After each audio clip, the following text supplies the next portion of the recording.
Ladies and gentlemen, welcome back to Game 2 of this best-of-3 finals of the 1v1 half loadout tournament.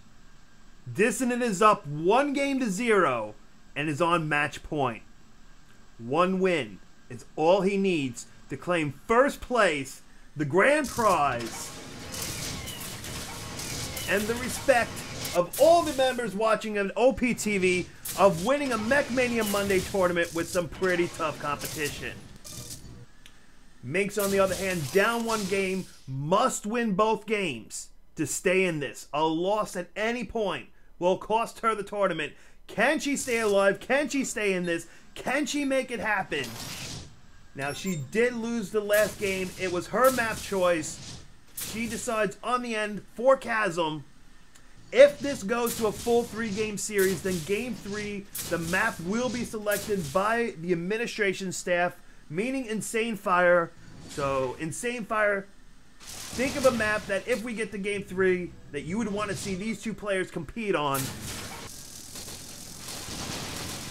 I'd say there's at least a good chance of that happening because these two players are really well matched. It could go either way. As you can see, though, this time around, MsMinx massively changing what she brought with her this time than last time. This game, we've got Neo on Neo action, Dissonant going with Bill as his pilot, MsMinx going with Lilith. Looking at their units that they took, a lot of similarities, but a few differences. Both have money makers, both have flackers, but then that's where all the similarities stop.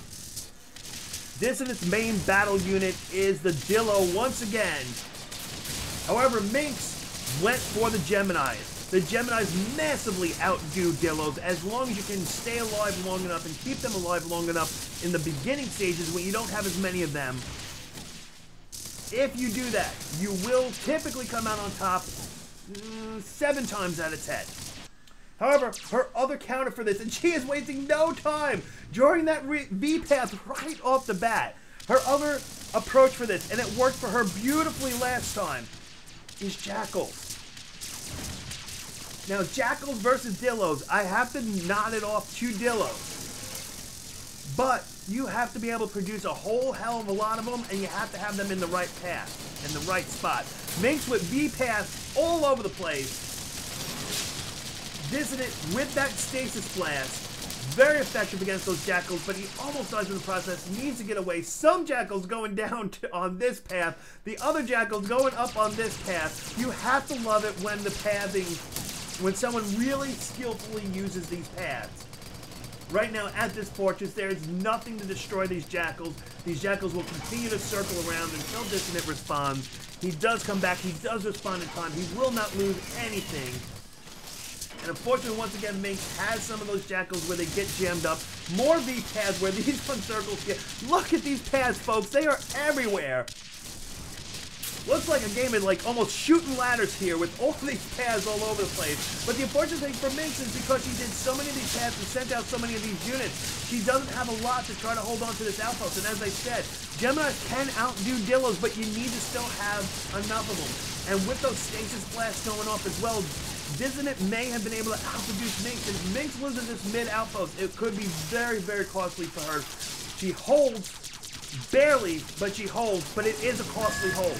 However, it's been costly for Dissonant as well. MsMinx sent in these Jackals a while ago while that push was going on. As you can see, these Jackals have been going around in circles, and they took out almost everything in the base. All the moneymakers are gone, all the flackers are gone, only 3 Dillos remain. Huge advantage for MsMinx right now because that's a lot of crippling to Dissonant's economy. Dissonant had 10 money makers. He now only has 5. MsMinx drawing another. Okay, that path got cast. I was about to say that path makes no sense at all. I had no idea where she was going with that path. Or that path. I don't know. I think she just likes to draw paths, or she's trying to remove some of the paths that she just doesn't want anymore. She doesn't plan on using. She needs to cancel them out, get them out of here. 10 Geminis, 12 moneymakers. Dissonant, 10 Dillos, 5 moneymakers. Right now, the advantage is significantly in MsMinx's favor. 11 Geminis will outdo 10 Dillos any day of the week.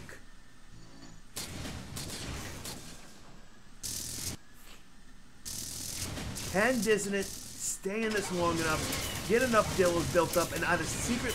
His best approach right now, Minx's middle outpost right here. This is too heavily fortified. It will take a significant investment of Dillos to break through this. Dissonant's best bet is to essentially concede the mid.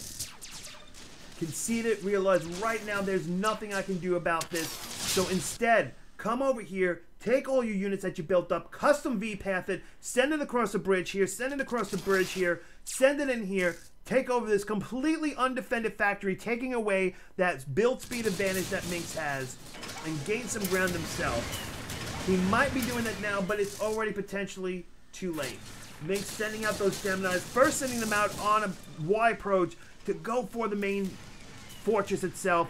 After Dissonant pushes out all of his units from the outpost, trying to just outmaneuver Minx with his units. Minx comes in, switches everything over to a T, sends it over to this power station, will easily eliminate everything, take it over, but she can't sit on it for too long. She still has to deal with all these units that are coming in. She either needs to send in her own tanks to Dissonant's undefended fortress and hope that her stuff gets there sooner and that she can just hold out long enough for her Geminis to do the damage. Those Geminis will outdo the Dillos. That is a guarantee. She's going to try to use Jackals. Ironically enough, once those Dillos get in here and they start focusing on the fortress, those Jackals are actually going to be effective. Dillos, as we said, not heavily armored. Those creeps do a lot of damage. Look at the way the Jackals do the damage. As those tanks get pushed into range, the damage is being real. The damage is happening on both sides. The red base is going down. The blue base is going down. Who's going to outdamage? Minx needs those tanks to get in closer. They're now getting closer. The blue base is still continuing to take a lot of damage from the red tanks as well. Dissonant trying to hear, but unfortunately the red base is going down just much faster. If those Geminis had stayed where they were, Dissonant might have came out on top on this. But now that the tanks are moving around, Dissonant's base is taking more damage.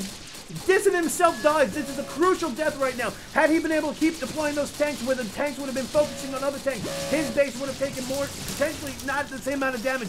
But in the end, after that amazing base race, Minx will come out on top, secure the win, push this into a full 3-game series, giving this finals for this tournament the treatment that it deserves, folks. This is a great finals. These two players are really well matched for each other. The right two people are definitely in these finals.